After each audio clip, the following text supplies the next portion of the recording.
खबर की तरफ बिहार में इन दिनों अपराधियों के हौसले बुलंद हैं। क्राइम इतना चरम पर है कि अपराधी पुलिस कर्मियों से भी नहीं डर रहे, बल्कि पुलिस कर्मियों की हत्या करने से भी नहीं झिझक रहे।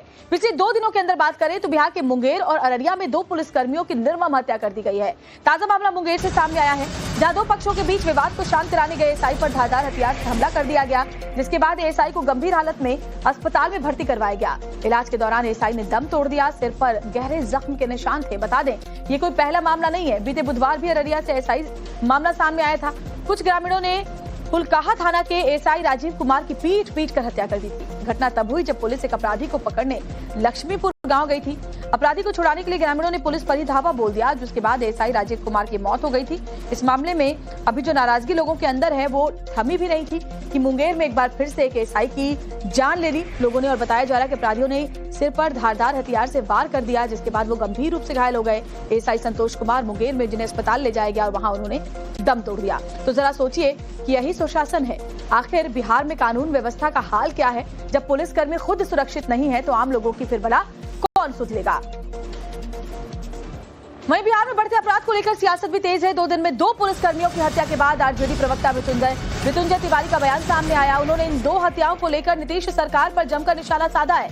उन्होंने कहा कि बिहार में अपराधी राज और जंगल राज कायम हो चुका है। बिहार में पुलिसकर्मी ही सुरक्षित नहीं तो आम लोग तो भगवान भरोसे ही हैं। मुंगेर हत्याकांड को लेकर मृत्युंजय तिवारी का बयान, बिहार में लॉ एंड ऑर्डर पूरी तरह से चौपट है। वो कह रहे हैं सीएम पूरी तरह से अचेत अवस्था में है। बिहार में अपराधी राज कायम हो चुका है, अपराधियों में किसी बात का खौफ नहीं है। ऑर्डर पूरी तरह से चौपट हो गया है। आदरणीय मुख्यमंत्री जी पूरी तरह से अचेत अवस्था में है। 3 दिनों के अंदर 2 पुलिस वाले की हत्या हो गई एएसआई की। अररिया के बाद कल मुंगेर में एक एएसआई पर संतोष कुमार पर हमला किया गया और उनका इलाज के दौरान मौत हो गया। ये अपराधी राज, महाजंगल राज बिहार में कायम हो गया है। कानून व्यवस्था की धज्जी अपराधी उड़ा रहे हैं। अब पुलिस वाले भी जब सुरक्षित नहीं रहे तो बिहार में आम लोग तो भगवान के भरोसे हैं। मुंगेर में एएसआई की हत्या के बाद जेडीयू का बयान सामने आया। दारोगा हत्याकांड पर जेडीयू प्रवक्ता अभिषेक झा ने कहा कि आरोपियों के खिलाफ तेजी से एक्शन लिया जा रहा है। एक अपराधी पर एक्शन होगा, अभिषेक झा कह रहे हैं। लेकिन सवाल उठने लाजमी है कि बिहार में आखिरकार जब पुलिसकर्मी ही सुरक्षित नहीं है तो फिर आम लोग तो वाकई भगवान भरोसे हैं। सुनवाते हैं जेडीयू प्रवक्ता अभिषेक झा ने क्या कहा है।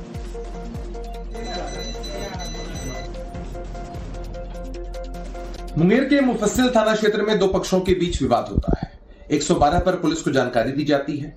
अपने कर्तव्यों का निर्वहन करने के लिए एएसआई संतोष कुमार वहां पहुंचते हैं, जहां उन पर हमला हो जाता है। वो गंभीर रूप से घायल होते हैं। बेहतर इलाज के लिए मुंगेर से पटना रेफर किए जाते हैं, जहां उनकी दुखद मृत्यु होती है।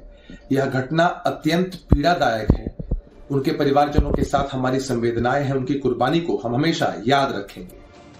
और साकेत सिंह हमारे संवाददाता पटना से जुड़े हुए। साकेत, न जाने कितने साल हो चुके हैं, सरकारें बदल गई लेकिन बिहार में जंगल राज है, कानून व्यवस्था नहीं है। ये हमेशा से सुनते आए हैं और आज भी स्थिति जस की तस है। पुलिस कर्मियों की एक के बाद एक हत्या इस बात का साफ साफ संकेत है कि अपराधियों में पुलिस का बिल्कुल खौफ नहीं है और पुलिस ही सुरक्षित नहीं तो आम लोग तो वाकई भगवान भरोसे हैं। देखिए, बिल्कुल लगातार एक के बाद एक 2 दिनों में एएसआई की हत्या होती है। पुलिसकर्मी की अगर हत्या होती है तो निश्चित तौर पर सवाल उठता है। अब देखिए, जिस तरह से अररिया में भीड़ के द्वारा पिटाई की गई एएसआई की, और वो उस दौरान की गई जब वो एक अपराधी को पकड़ने के लिए वहां पर पुलिस गई थी। उसके बाद फिर एक बार आज कल शाम की घटना है जिस तरह से मुंगेर में घटी है। तो ये बड़ा सवाल उठाता है कि अगर पुलिस पर इस तरह से हमले होंगे, पुलिस ही सुरक्षित नहीं होगी तो फिर आम जनता का क्या है? क्योंकि लॉ एंड ऑर्डर को लेकर तो लगातार सवाल बिहार में उठ रहे हैं। हमेशा हत्या, लूट और इस तरह की घटनाएं बिहार में हो रही है।